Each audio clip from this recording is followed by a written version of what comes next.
I, 28M, met Mabel, 32F, at a tech conference in April of 2024.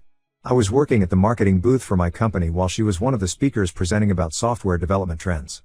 She seemed confident, successful, and carried herself with a grace that immediately caught my attention. After her presentation, we ran into each other at the networking event and hit it off instantly. We spent the next few months getting to know each other, going on dates, and really connecting on what felt like every level. Mabel worked as a senior software engineer at a big tech company, making over $100K annually, while I earned around $75K as a marketing manager. In October 2024, we officially started dating, and everything was perfect until we started discussing moving in together. Mabel owned a beautiful condo in an upscale neighborhood of the city. The place was stunning, modern architecture, great amenities, and in a prime location. When we first started talking about me moving in, she brought up her expectations about expense sharing. She suggested I should pay 60% of all housing expenses, mortgage, HOA fees, utilities, everything. This meant I'd be paying around $1,440 out of the total $2,400 monthly expenses. When I asked her about the reasoning behind the split, she explained that she believed men should contribute more to household expenses, regardless of income differences. She said it was about traditional values and showing commitment to the relationship. At first, I thought she was joking, but her expression remained serious as she laid out her expectations. I tried explaining my perspective. While I could technically afford the payments, especially after my recent promotion from $50K to $75K, it didn't make sense for me to pay more than her when she earned significantly more. More importantly, I wouldn't be building any equity in the property, it would all go to her. I suggested several alternatives, either splitting costs 50-50, which seemed fair given our income difference, or having me added to the loan and title if I was going to pay more than half.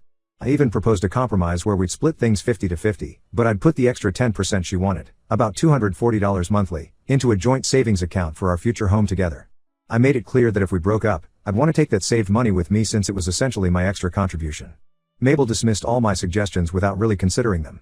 She insisted that as a man, I needed to step up and take more financial responsibility. What bothered me most was her attitude. She acted like she was doing me a favor by letting me move into her condo, even though I had my own apartment and was doing fine on my own. I tried to explain my financial situation to her. I had just gotten the promotion a few months ago, and I was trying to build my savings since I hadn't been able to save much on my previous salary. Plus, I was starting my MBA in January 2025, which would hopefully lead to better career opportunities but would also mean additional expenses. I thought she would understand, given that she was also career-focused, but she wouldn't budge on her position. Things started getting more complicated when I learned some details about Mabel's background through casual conversations with her friends. Apparently, she had been living rent-free in her parents' investment properties for years before buying her condo. This explained how she had managed to save so much money while her peers were struggling with rent. She never mentioned this when discussing our financial situations, instead implying that her savings came purely from hard work and better career choices. I started noticing other red flags too. Mabel would often make subtle comments about how her ex-boyfriends had always paid more than their fair share. During dinners with her friends, she'd point out how their boyfriends covered 70-80% of expenses, suggesting I should be grateful she only wanted 60% from me. These comments always made me uncomfortable, but I tried to brush them off. The situation came to a head during dinner with her parents last week. Her father, who I learned was a successful real estate developer, casually mentioned how Mabel's condo was actually a gift from them. They had paid the down payment and were helping with the mortgage payments. Mabel had never mentioned this detail when demanding I pay more than her. She sat there looking uncomfortable as her father talked about how they wanted to give her a good start in life. I felt completely deceived. Not only was Mabel earning more than me, but she also had significant financial advantages she'd kept hidden. When I confronted her about this after dinner, she became defensive and accused me of being insecure about her family's wealth. She said her family's help didn't change the fact that as a man, I should contribute more to our living expenses. She even suggested that my reaction showed I wasn't ready for a serious relationship. I decided to take a step back and reevaluate our relationship. Mabel's attitude about money and gender roles, combined with her lack of transparency about her financial situation, made me question whether we shared the same values. I told her I needed time to think about everything before making any decisions about moving in together. Her response was to give me an ultimatum: either agree to the 60-40 split or forget about moving in together. She said she wouldn't lower her standards just because I was being difficult about money. The way she dismissed my concerns and tried to manipulate me into accepting her terms made me realize this might be about more than just money. For now, we're still together, but the whole situation has left a bad taste in my mouth. I can't help but wonder what other financial secrets she might be hiding, and whether her views on gender roles would cause more problems down the line. I'm also concerned about how her family's wealth seems to influence her view of relationships, seeing them as transactions where men need to prove their worth through financial contributions. I love Mabel, but I'm starting to wonder if our different views on money and honesty might be deal breakers. Am I overreacting to this situation? Should I just accept her terms to keep the peace? Or are these red flags too big to ignore? Update 1 to 2 weeks later. A lot has happened since my last post and I need to get this off my chest. After our argument about the mortgage payments, things were tense between Mabel and me. She kept bringing up the topic of moving in together, but would get defensive whenever I tried to discuss the financial arrangements. I noticed she started being secretive with her phone and seemed uncomfortable whenever I was around her work friends. Something felt off, so I decided to do some digging. I know some people might say this was wrong, but I had a gut feeling she wasn't being completely honest about her finances. Through Jake, a mutual friend who worked at Mabel's company, I learned something that turned my world upside down. Mabel wasn't earning $100K as she claimed. Her actual salary was closer to $150K, plus substantial bonuses. She had deliberately downplayed her income to make her demand for a 60-40 split seem more reasonable. I sat on this information for a few days, trying to figure out how to confront her. The opportunity came during dinner at my place. When I brought up what I had learned, Mabel initially tried to deny it. But when I mentioned Jake's name, her face changed. She broke down and admitted she had been lying about her finances from the start. That's when the real bombshell dropped. Between sobs, she confessed that besides her salary, she also received substantial rental income from 2 other properties her parents had given her. These properties were being managed by her father's company, and she was collecting around $4K monthly in rental income. All this time she had been pushing me to pay more while hiding her true wealth. When I asked her why she lied, her answer left me speechless. She said she had learned early in her dating life that men became lazy and entitled if they knew about her wealth. She admitted she had done the same thing with her previous boyfriends, always insisting they pay more while hiding her actual income. In her mind, it was some sort of test. If a man was willing to pay more despite earning less, it proved he was serious about the relationship. But it gets worse. Through another friend, I discovered Mabel had been discussing our financial situation with her wealthy friends from college. She shared screenshots of our private conversations about money in their group chat, letting them mock my concerns about equity and fairness. They called me cheap and not husband material because I wouldn't agree to pay more than my fair share. Some even suggested she should find someone more established who wouldn't question these arrangements. The betrayal of trust hit me hard. These were private conversations between us as a couple, and she had turned them into entertainment for her friends.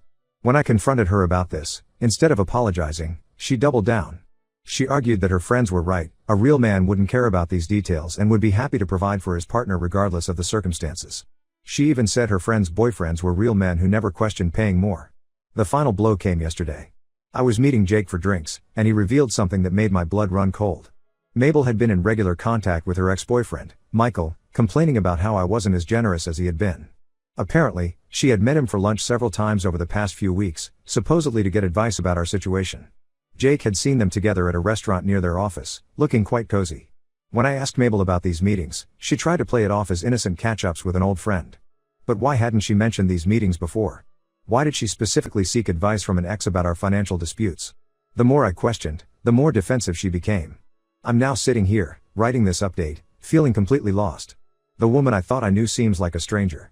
Not only did she lie about her finances, but she also betrayed my trust by sharing private conversations, mocked me behind my back, and went running to her ex when things got tough. The worst part is, she doesn't seem to understand why any of this is wrong. In her mind, she was justified in lying because it helped her find a worthy partner. She sees nothing wrong with discussing our private matters with her friends or seeking comfort from her ex. Her whole view of relationships seems twisted by her privileged upbringing and her friends' toxic attitudes about money and gender roles. I haven't broken up with her yet, but I'm seriously considering it. The financial lies were bad enough, but the betrayal of trust, the mockery, and the secret meetings with her ex feel like too much to forgive. How can I build a future with someone who sees relationships as some sort of financial test of masculinity? I could really use some advice here. Am I right to feel this betrayed? Or am I making too big a deal out of this? Should I try to work things out since we've been together for several months, or is this the kind of situation where it's better to cut my losses and move on? Update 2 to 1 month later, after discovering Mabel's lies about her finances and her meetings with her ex, I suggested couples counseling. I thought maybe a professional could help us address our different views on money and trust. Mabel initially agreed, even helping me research therapists. But the day before our first appointment, she backed out.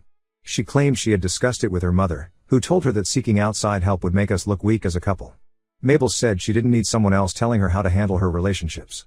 Things took an unexpected turn when Mabel's sister, Emma, reached out to me. We met for coffee, and what she revealed about Mabel shook me to my core. According to Emma, Mabel had a long history of manipulating partners through financial deception. She thought I should know the truth before getting more involved with her sister. Emma told me about Mabel's last serious relationship with a guy named David. He had lived with Mabel for 2 years, paying 70% of all expenses because Mabel convinced him she was struggling with her mortgage.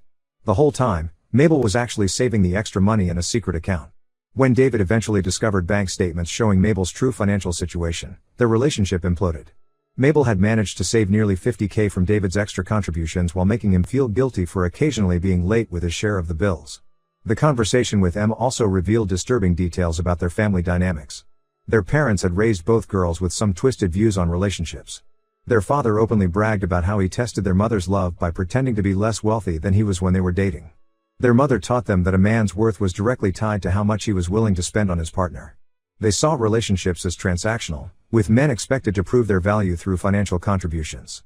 Mabel's mother had even started a tradition of hosting monthly success dinners where she invited her daughters and their wealthy friends to discuss their relationship strategies. These women would share tips on how to manipulate partners into paying more while hiding their own wealth.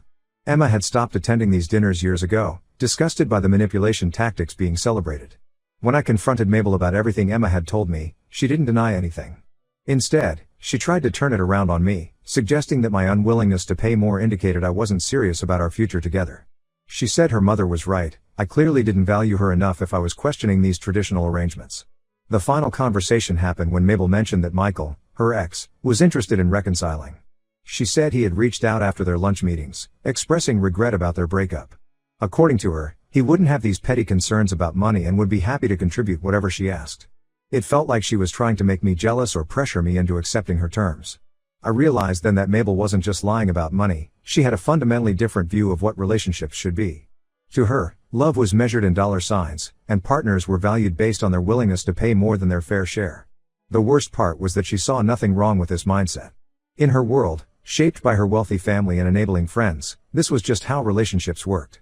Emma's revelations helped me understand why Mabel was so resistant to being honest about her finances. It wasn't just about getting me to pay more, it was about control and following her family's toxic relationship playbook. The fact that she was willing to throw away our relationship over this, while simultaneously keeping her ex as a backup option, showed me exactly where her priorities lay. I'm now seriously considering ending things with Mabel. The trust is gone, and I can't see how we could build a healthy relationship with such different values. Plus, knowing that she sees nothing wrong with what she did to David makes me wonder what other financial manipulation she might attempt in the future. Emma has been supportive through all this, even offering to help me expose Mabel's behavior to their parents. But I told her I'd rather just walk away quietly than get dragged into more family drama. Sometimes the cleanest break is the best option. Update 3 to 3 months later. It's been 3 months since my last update, and I wanted to share how everything finally ended. After my conversation with Emma and Mabel's attempt to use her ex as leverage, I ended the relationship. The lies, manipulation, and her family's toxic attitudes about money were deal breakers for me. Mabel didn't take the breakup well at all. She started a campaign to paint me as the villain in our story, telling mutual friends that I was financially abusive and had tried to take advantage of her generosity. She claimed I had pressured her to add me to her condo's title so I could steal her property. Some friends who didn't know the full story initially sided with her, especially those who knew about her family's wealth and assumed I must have been after her money. The situation got worse when Mabel's mother got involved. She started calling my workplace, trying to speak with my boss about my character. Thankfully, my company's HR department handled the situation professionally and blocked her calls. Mabel's mother even showed up at my apartment once, demanding I apologize to her daughter for humiliating her by breaking up over something as trivial as money. The truth finally came out when Emma stepped in. She attended one of their mother's success dinners and recorded the women, including Mabel, bragging about their financial manipulation tactics. Emma shared this recording with several mutual friends who had believed Mabel's version of events. The recording revealed Mabel boasting about how she had almost convinced me to pay most of her mortgage while hiding her rental income. I recently heard through Jake that Mabel is back with Michael, her ex-boyfriend. Apparently, he's now paying 70% of her mortgage and all utilities, thinking he's helping her stay afloat financially. Meanwhile, she continues to collect rental income from her other properties and has even bought a third investment property with her parents' help. Emma told me that Mabel and Michael got engaged last week. She said Mabel's mother is thrilled because Michael comes from a wealthy family and doesn't question their views on financial arrangements and relationships. Emma warned him about Mabel's past behavior, but he dismissed her concerns, claiming he understood a man's role in providing for his woman. As for me, I've moved on and am focusing on my MBA program. I changed my phone number and moved to a different apartment to avoid any more drama from Mabel or her family. The only contact I maintain is with Emma, who occasionally updates me about Mabel's schemes to warn me if she's planning anything vindictive. This experience taught me valuable lessons about trust, transparency, and the importance of having similar values when it comes to money. I'm grateful I discovered Mabel's true nature before moving in together or getting more seriously involved. I've also learned to trust my instincts. Those early doubts about her financial demands were red flags I'm glad I didn't ignore. To those who might find themselves in similar situations, trust your gut feelings. If something doesn't feel right about how your partner handles money or tells the truth, don't ignore those red flags. No amount of love can fix fundamental differences in values and honesty. I'm sharing this final update to close this chapter of my life and move forward. Sometimes walking away is the best solution, even if it means dealing with temporary drama and lost friendships. I'd rather be single than trapped in a relationship built on lies and manipulation.